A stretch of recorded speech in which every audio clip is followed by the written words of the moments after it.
राजस्थान के किस जिले में इंद्रप्रस्थ औद्योगिक क्षेत्र स्थित है? झालावाड़, कोटा, बूंदी और चित्तौड़गढ़। चार ऑप्शन आपके सामने दे रखे हैं। राजस्थान का ऐसा कौन सा जिला है जिसमें इंद्रप्रस्थ औद्योगिक क्षेत्र स्थित है? ऑप्शन दे रखा है झालावाड़, कोटा, बूंदी और चित्तौड़गढ़। तो बिल्कुल आप सही जवाब चयन कर सकते हैं। राजस्थान का कौन सा जिला है जिसमें इंद्रप्रस्थ औद्योगिक क्षेत्र स्थित है? बिल्कुल आपको यहाँ पर पहले प्रश्न का सही जवाब देना होगा। ध्यान रखिएगा, पहले प्रश्न का सही जवाब होगा ए ऑप्शन। बिल्कुल यहाँ पर ए ऑप्शन को राइट करना होगा। राजस्थान के किस जिले में इंद्रप्रस्थ औद्योगिक क्षेत्र स्थित है? सॉरी, झालावाड़ में। बी ऑप्शन को राइट करना होगा। राजस्थान के किस क्षेत्र में यानी किस जिले में इंद्रप्रस्थ औद्योगिक क्षेत्र स्थित है? तो हमें यहाँ पर कोटा को राइट करना होगा। किसको राइट करना होगा? कोटा को। राजस्थान के किस जिले में इंद्रप्रस्थ औद्योगिक क्षेत्र स्थित है? तो हमें यहाँ पर कोटा को राइट करना होगा।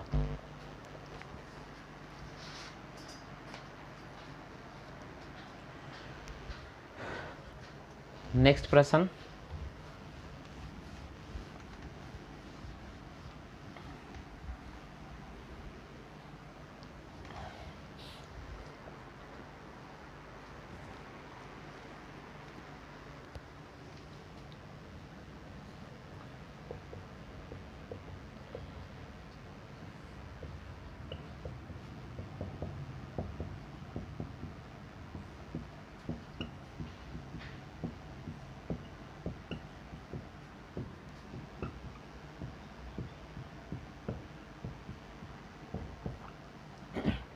राजस्थान में भामाशाह योजना को कब शुरू किया गया था? दूसरा प्रश्न है, option A 1995, B option A 1998, C option A 2005, D option A 2008। Rajasthan में भामाशाह योजना को कब शुरू किया गया था? दूसरा प्रश्न आपके सामने लिख दिया गया है। आपको अगर इस प्रश्न का सही जवाब आता है तो ज़रूर कमेंट कीजिएगा। राजस्थान में भामाशाह योजना को शुरू किया गया था 2008 में। कब किया गया था? 2008 में। तो दूसरे प्रश्न का हमें सही जवाब करना होगा डी ऑप्शन। बिल्कुल राजस्थान में भामाशाह जो योजना है उसको शुरू किया था 2008 में। नेक्स्ट प्रश्न है,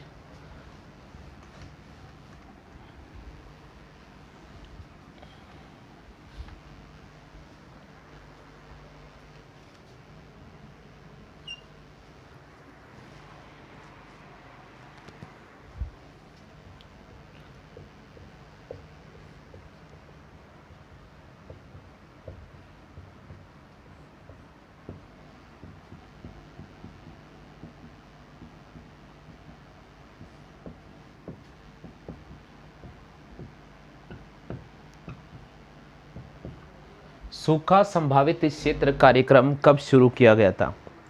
बिल्कुल ऑप्शन है 1972, 1973, 1973, 1974, 1991, 1992। इनमें से कोई नहीं। राजस्थान के अंदर सूखा संभावित क्षेत्र कार्यक्रम कब शुरू किया गया था? चार ऑप्शन स्क्रीन पे लिख दिए हैं। जवाब आता तो कमेंट कीजिएगा। पहला आपके सामने है 1972 से 1973, दूसरा 1973 से 1974, 1974 याद रखना। तीसरा ऑप्शन है 1991 से 1992 और चौथा ऑप्शन है इनमें से कोई नहीं। तो तीसरे प्रश्न का सही जवाब होगा हमारे पास में बी ऑप्शन। बिल्कुल राजस्थान में सूखा संभावित जो क्षेत्र कार्यक्रम शुरू किया था वो 1973 और 1974 के बीच में शुरू किया गया था। क्लियर हो गया? चलिए नेक्स्ट प्रश्न की बात करते हैं।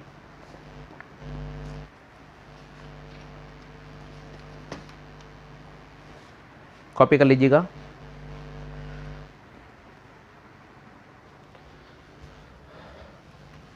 चौथा प्रश्न है,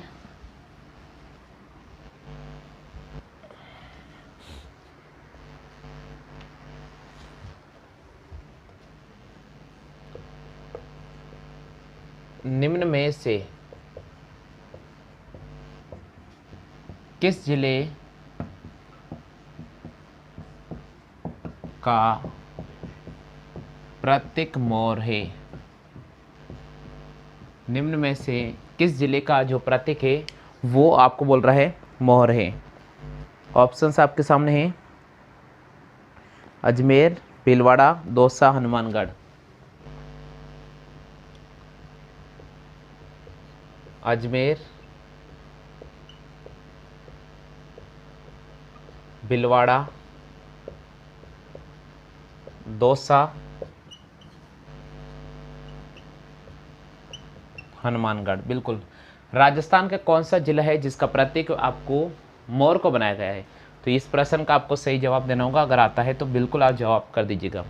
राजस्थान के कौन से जिले का प्रतीक मोर को बनाया गया है? तो हमें यहाँ पर राइट करना होगा बी ऑप्शन, यानी भीलवाड़ा को।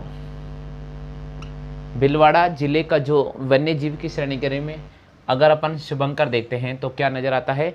मोर नजर आता है। क्लियर हो गया? चलो कॉपी करो। पांचवा प्रश्न,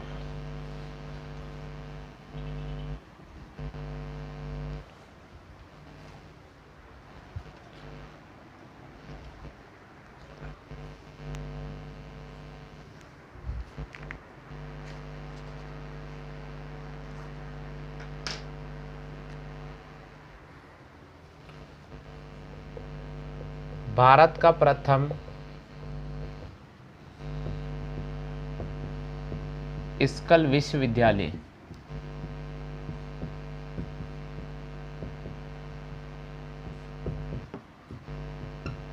कहाँ पर होगा? भारत का प्रथम स्किल विश्वविद्यालय कहाँ पर होगा या कहाँ पर शुरू किया जा रहा है? ऑप्शंस आपके सामने हैं, राजस्थान, उत्तर प्रदेश, पंजाब और हरियाणा। राजस्थान, उत्तर प्रदेश, पंजाब, हरियाणा। भारत का प्रथम स्किल विश्वविद्यालय कहाँ पर होगा? तो भारत का जो प्रथम है स्किल विश्वविद्यालय है वो हमारे राजस्थान में होगा। तो यहाँ पर आपको राइट करना होगा बिल्कुल ए ऑप्शन को। किसको राइट करना होगा? ए ऑप्शन को, कि भारत का प्रथम स्किल विश्वविद्यालय कहाँ पर होगा? राजस्थान में होगा।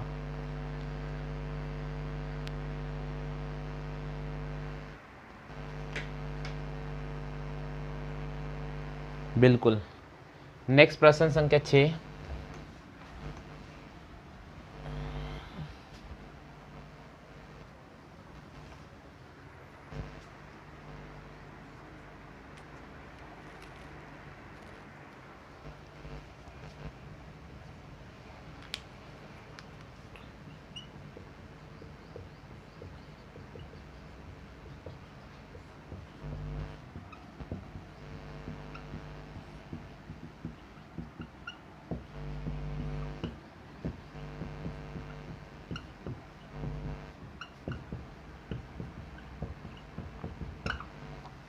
भारत का प्रथम डिजिटल इकाईवाग किस शहर में होगा?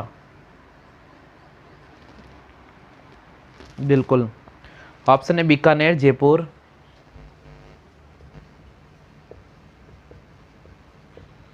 बीकानेर, जयपुर, जोधपुर, अजमेर। बताइए आंसर क्या होगा?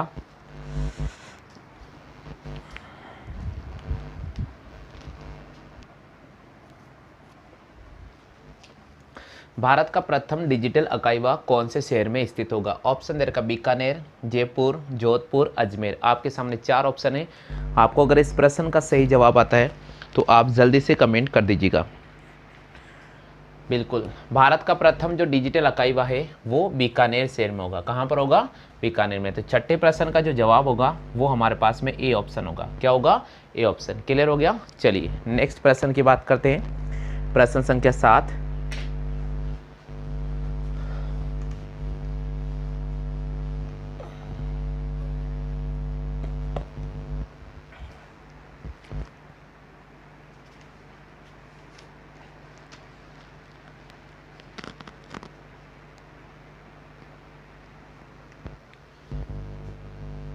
सातवां प्रश्न है, वन नीति के अनुसार, वन नीति के अनुसार कितना प्रतिशत, वन नीति के अनुसार कितना प्रतिशत क्षेत्र, कितना प्रतिशत क्षेत्र वनों से, कितना प्रतिशत क्षेत्र वनों से आच्छादित होना चाहिए।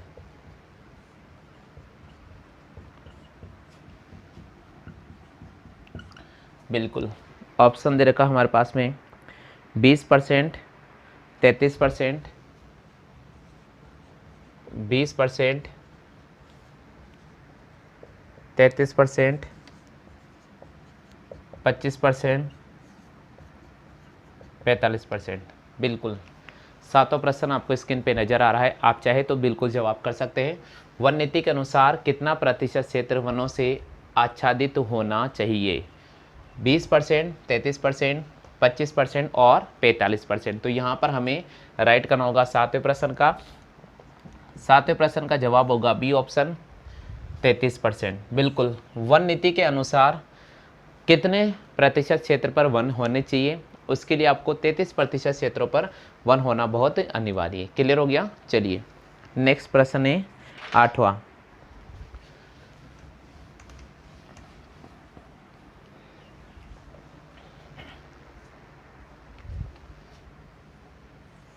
आठवां प्रश्न है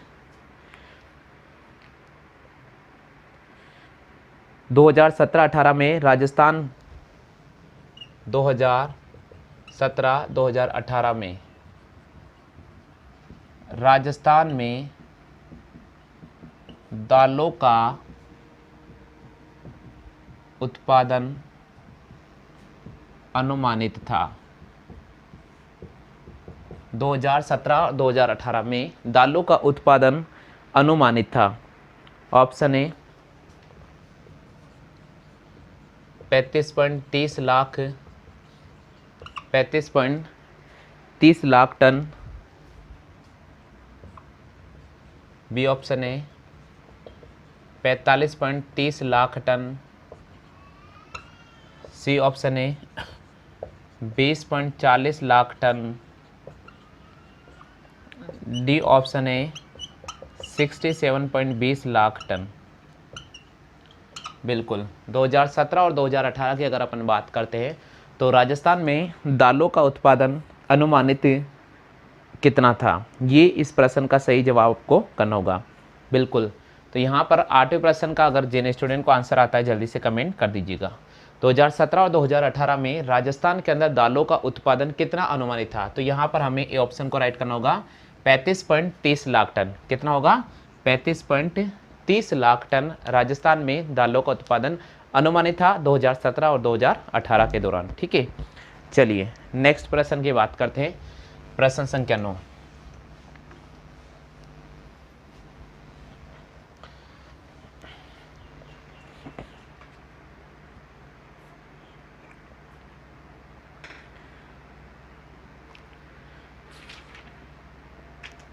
प्रश्न संख्या 9 है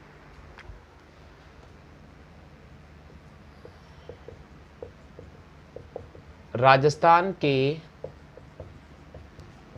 किस जिले में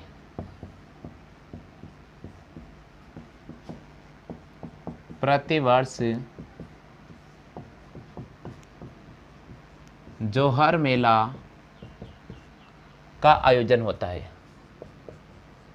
का आयोजन होता है? बिल्कुल, राजस्थान के किस जिले में प्रतिवर्ष जोहर मेला का आयोजन होता है? ऑप्शन है अजमेर, बी ऑप्शन है चित्तौड़गढ़, सी ऑप्शन है उदयपुर, डी ऑप्शन है राजसमंद। राजस्थान का कौन सा जिला है जिसमें प्रतिवर्ष जोहर मेले का आयोजन किया जाता है? आपके सामने 4 ऑप्शन है। प्रश्न संख्या 9 है अजमेर, चित्तौड़गढ़, उदयपुर और राजसमंद। बिल्कुल, प्रश्न संख्या 9 का आपको सही जवाब चयन करना होगा। राजस्थान का कौन सा जिला है जिसमें प्रतिवर्ष जौहर मेले का आयोजन किया जाता है? बिल्कुल आपको बी ऑप्शन का चयन करना होगा, चित्तौड़गढ़। बिल्कुल, चित्तौड़गढ़ राजस्थान का ऐसा जिला है जहां पर प्रतिवर्ष यानी राजस्थान का एकमात्र जौहर मेला जिसका आयोजन किया जाता है, कहां पर? चित्तौड़गढ़ में किया जाता है, ये ध्यान रखिएगा आप। चलिए नेक्स्ट प्रश्न है प्रश्न संख्या 10।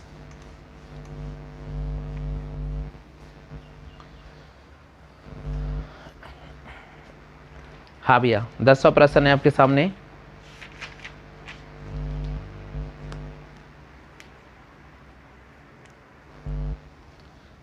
दसवां प्रश्न है, राजस्थान में उमर फारूक मेवाती का संबंध, उमर फारूक मेवाती का संबंध किस क्षेत्र से था? बिल्कुल, राजस्थान में उमर फारूक मेवाती का संबंध किस क्षेत्र से था? ऑप्शंस आपके सामने दे रखा है। पहला चिकित्सा, दूसरा ऑप्शन दे रखा है नृत्य, सी ऑप्शन है संगीत, डी ऑप्शन दे रखा है पर्यावरण। बिल्कुल, राजस्थान में उमर फारूक मेवाती का संबंध किस क्षेत्र से है? ऑप्शन दे रखा है चिकित्सा के क्षेत्र से, बी ऑप्शन है नृत्य के क्षेत्र से, सी ऑप्शन है संगीत के क्षेत्र से और डी ऑप्शन है पर्यावरण के क्षेत्र से। तो आप इस प्रश्न का सही जवाब चयन कीजिएगा। हाँ भैया, सभी स्टूडेंट से निवेदन है कि आप इस प्रश्न का सही जवाब चयन करें। बिल्कुल, राजस्थान में उमर फारूक मेवाती का जो संबंध है वो किस क्षेत्र से? तो हमें यहाँ पर 10वीं का सी ऑप्शन राइट करना होगा, संगीत के क्षेत्र से। तो 10वें प्रश्न का हमें सही जवाब करना होगा सी, संगीत के क्षेत्र से। कौन से क्षेत्र से? संगीत के क्षेत्र से संबंधित है। क्लियर हो गया? चलो कर लीजिए कॉपी।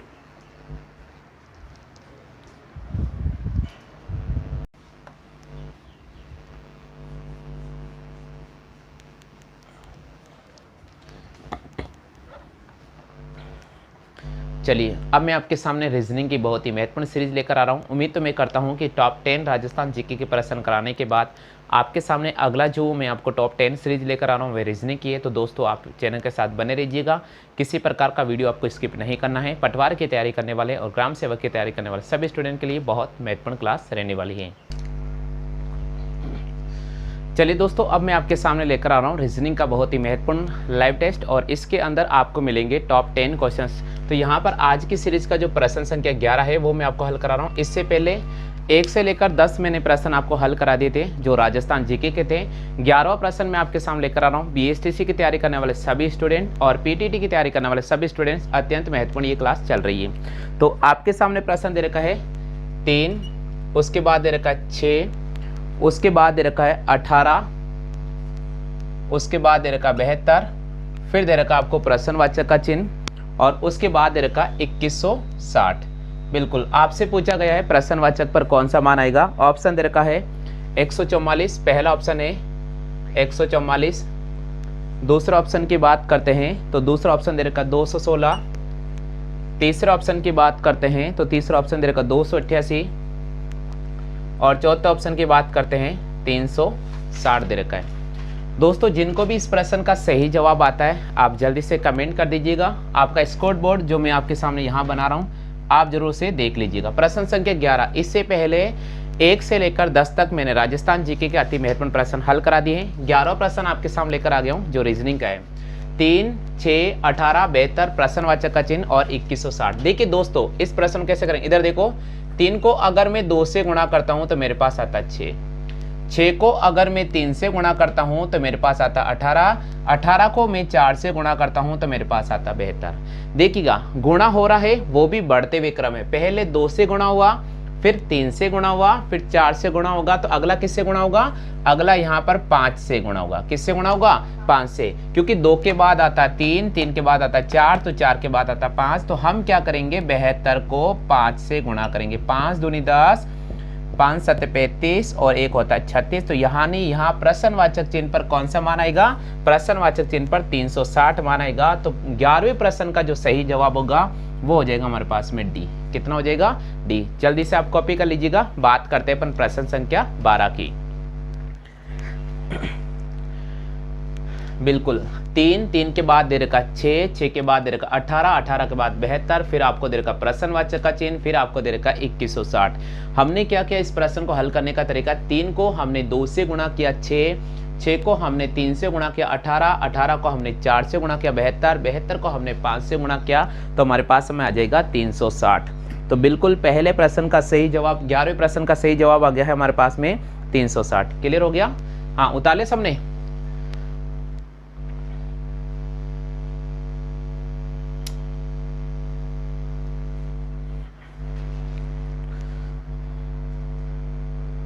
उतार लिया?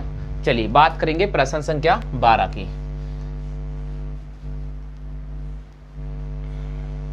प्रश्न संख्या 12 आपको दे रखा है 3, उसके बाद 4। 12 प्रश्न दे रखा 3, उसके बाद दे रखा आपको 4, उसके बाद दे रखा है 12 48 576 और उसके बाद यह है आपको प्रश्नवाचक का चिन्ह। 3 फिर 4 फिर 12 फिर 48 576 और फिर दे रखा प्रश्नवाचक का चिन्ह। ऑप्शन की बात करते हैं तो पहला ऑप्शन दे रखा 27,648, बिल्कुल। दूसरा जो ऑप्शन दे रखा वो दे रखा आपको 13,824। तीसरा जो ऑप्शन दे रखा है वे दे रखा है 23,040 और जो चौथा ऑप्शन दे रखा है वे दे रखा है 28,166। 12वें प्रश्न की हम बात करने वाले हैं। सभी स्टूडेंट जिनको आंसर आ रहा है जल्दी से आप कमेंट कर दीजिएगा। 12वां प्रश्न आपको स्क्रीन पे मैंने लेके दिया है, आप जल्दी से बताइए आंसर इसका क्या रहने वाला है। 3 है, उसके बाद 4 है, फिर आपको दे रखा है 12 फिर 48 576। एसएससी सीपीओ एसआई का एग्जाम था 2017 में ये प्रश्न पूछा जा चुका है। बहुत इंपॉर्टेंट क्वेश्चन है। 3 4 12 48 576 और उसके बाद दे रखा प्रश्नवाचक का चिन्ह।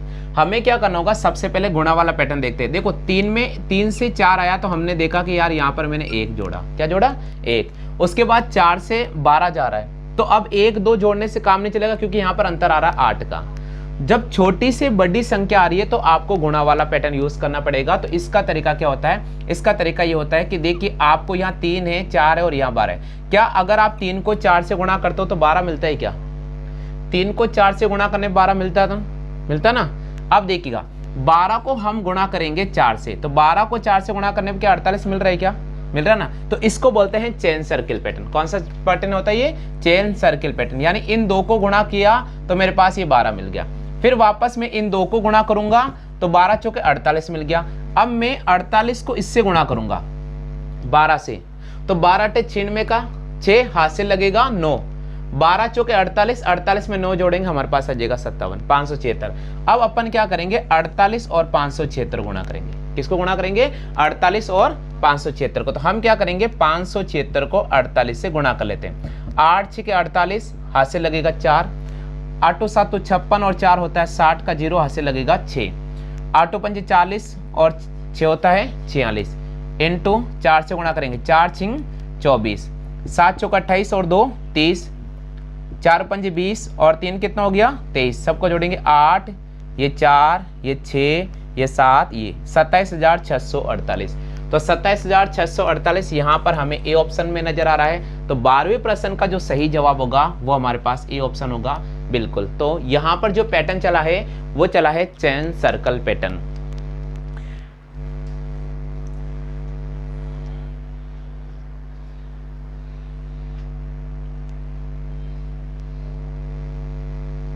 प्रश्न संख्या 12।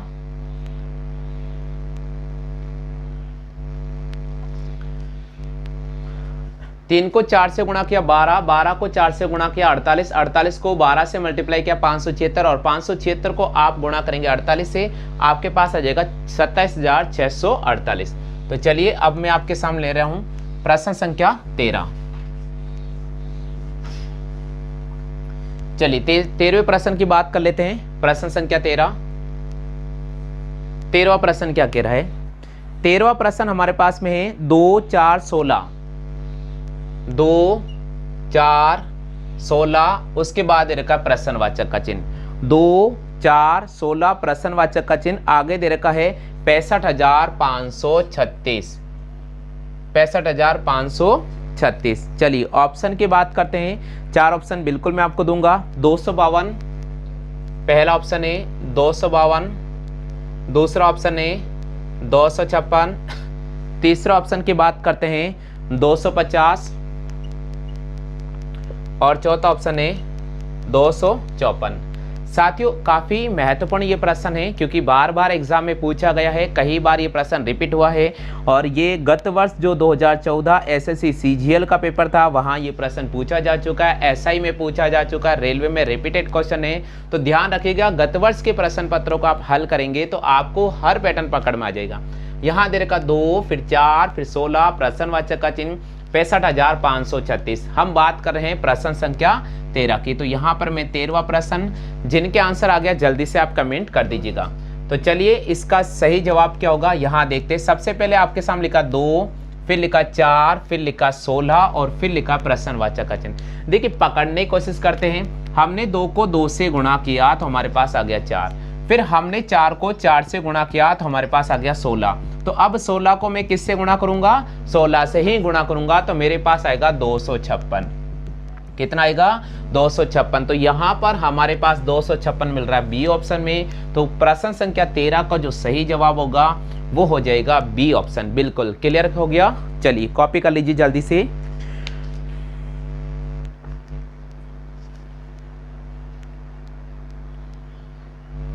बिल्कुल नेक्स्ट प्रश्न की बात करते हैं। प्रश्न संख्या 14।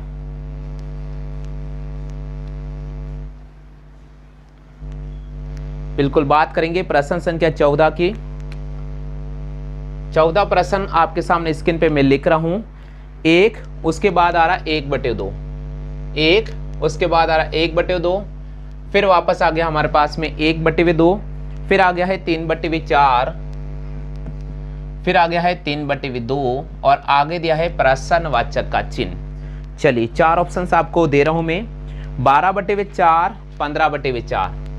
पहला ऑप्शन है 12/4, बी ऑप्शन है 15/4, सी ऑप्शन दे रखा है 18/4 और डी ऑप्शन दे रखा है 5/8। साथियों काफी महत्वपूर्ण प्रश्न है। पीटीटी की तैयारी करने वाले सभी स्टूडेंट बिल्कुल भी क्लास को मिस नहीं करें। 1, 1/2, 1/2, 3/4, 3/2 और आगे दे रखा है प्रश्नवाचक का चिन्ह। तो चलिए इसका पैटर्न ढूंढते। 1 उसके बाद 1/2, फिर आ गया 1/2, फिर आ गया 3/4 और फिर आ गया 3/2। चलो इसका पैटर्न ढूंढते। देखिए साथियों जब मैंने 1 को अगर मैं 1/2 से गुणा करता हूं तो 1/2 आता है, यानी 1 को मैंने 0.5 से गुणा किया। किससे गुणा किया? 0.5 से गुणा किया तो 1/2 आ गया। अब आगे 1/2 को मैं 1 से गुणा करूंगा।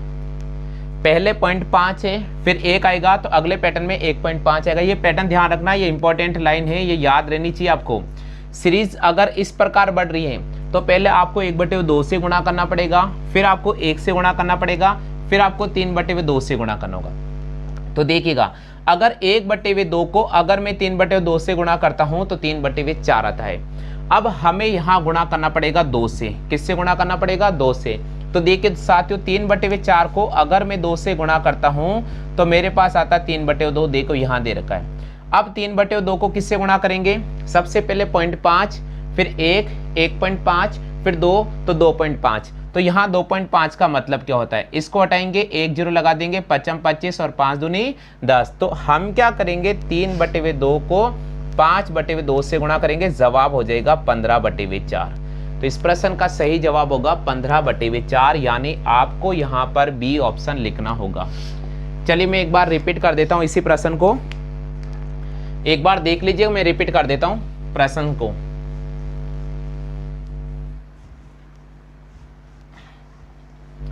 देखो हमने इसका पैटर्न क्या यूज किया, यहां देखो 1 को मैंने 1/2 से गुणा किया तो मेरे पास 1/2 आ गया ये वाला मान। अब इस 1/2 को मैं 1 से गुणा करता हूं तो मेरे पास 1/2 आ गया ये वाला मान। अब देखिए इस 1/2 को अब मैं गुणा करूंगा 3/2 से तो मेरे पास मान आ गया 3/4। ये देखिएगा अब मैं क्या करूंगा 3/4 को गुणा करूंगा 2 से, हमारे पास आ जाएगा 3/2 ये वाला मान। अब क्या करेंगे 3/2 को हम गुणा करेंगे 5/2 से, हमारे पास आ गया 15/4। क्लियर हो गया। चलो कॉपी कर लो जल्दी से। इस प्रश्न का सही जवाब होगा बी ऑप्शन 15/4।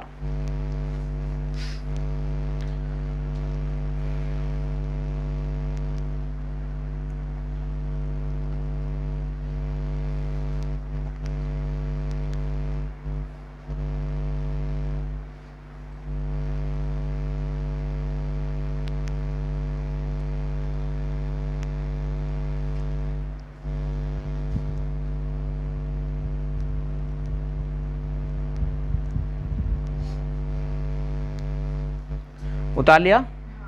नेक्स्ट प्रश्न की बात करते हैं। प्रश्न संख्या 15।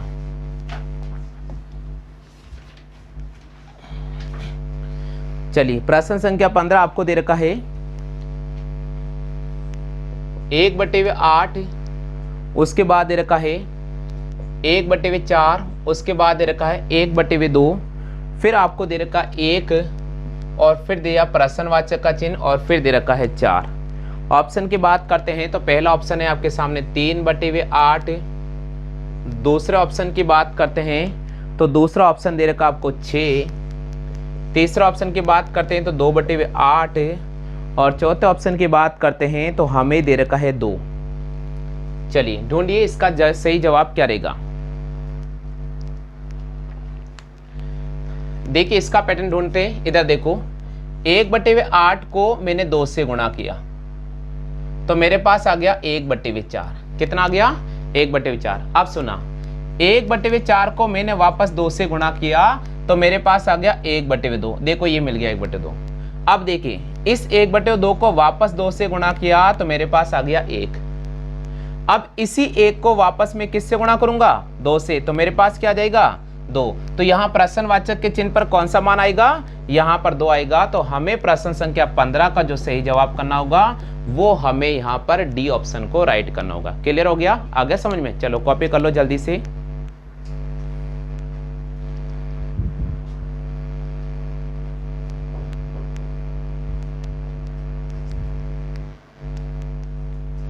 एक बटे हुए 8 को मैंने 2 से गुणा किया 1/4, 1/4 को 2 से गुणा किया 1/2, 1/2 को 2 से गुणा किया 1 और 1 को मैंने 2 से गुणा किया 2। क्लियर हो गया। चलिए बात करते हैं प्रश्न संख्या